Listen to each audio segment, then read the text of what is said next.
Hello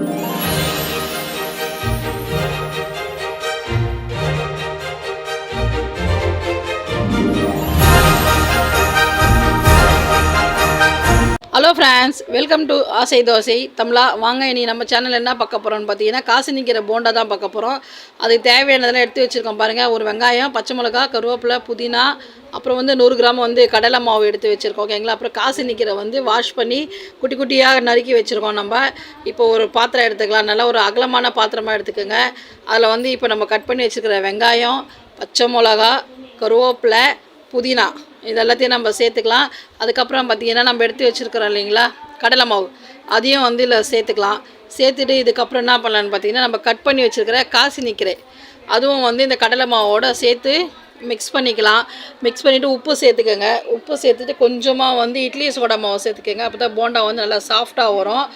அதுக்கப்புறம் பார்த்திங்கன்னா, சிலர் முட்டை கூட சேர்க்கலாம். முட்டை சேர்த்திங்கன்னா ஆப்பு சோடா மாவு சேர்க்க தேவையில்லை. ஏதாவது ஒன்று சேர்த்தா போதும். இப்போ நம்ம தண்ணி நிறைய சேர்க்கக்கூடாது. கொஞ்சமாக தண்ணி ஊற்றி நம்ம அந்த போண்டா பதத்துக்கு ரெடி பண்ணி எடுத்துக்கலாம் ஃப்ரெண்ட்ஸ். இப்போ பாருங்கள், இந்த அளவுக்கு ரெடி பண்ணி எடுத்துட்டோம். இப்போ நம்ம அதுக்கப்புறம் பார்த்திங்கன்னா பக்கத்தில் எண்ணெயை சூடு பண்ணி வச்சுருக்கோம். இந்த போண்டா செம்ம சூப்பராக இருக்கும் ஃப்ரெண்ட்ஸ். ரொம்ப பெருசாக போடாதீங்க, சின்னதாக மீடியம் சைஸில் போடுங்க. செம்ம டேஸ்ட்டாக இருக்கும் ஃப்ரெண்ட்ஸ். நம்ம போட்டுட்டு பார்க்கலாம். போட்டுட்டு எப்பவும் சொல்கிற மாதிரி தான், உடனே திருப்பாதீங்க. ஒரு 2 மினிட்ஸ் இருக்கட்டும்.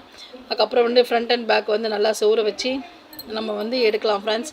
நல்லா டேஸ்ட்டாக இருக்கும் ஃப்ரெண்ட்ஸ். நல்லா சாஃப்டாக இருக்கும். ஸ்நாக்ஸாகவும் சாப்பிட்லாம். இப்போ நம்ம சாம்பார் வச்சுருக்கோம், தொட்டுக்க எதுவும் இல்லைன்னா இதை சேர்த்து கூட சாப்பிட்லாம்.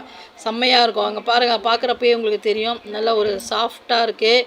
இப்போ நம்ம எடுத்துடலாம். எண்ணெய்லாம் ஃபில்ட்ரு பண்ணி நம்ம இப்போ எடுத்துடலாம் ஃப்ரெண்ட்ஸ். எடுத்து ஒரு பிளேட்டில் வச்சுக்கலாம். பாருங்கள், நம்மளுடைய காசு நிற்கிற போண்டா சூப்பராக ரெடி ஆகிடுச்சு. நீங்களும் இதை மாதிரி செஞ்சு சாப்பிட்டு பார்த்துட்டு எப்படி இருக்குன்னு சொல்லுங்கள்.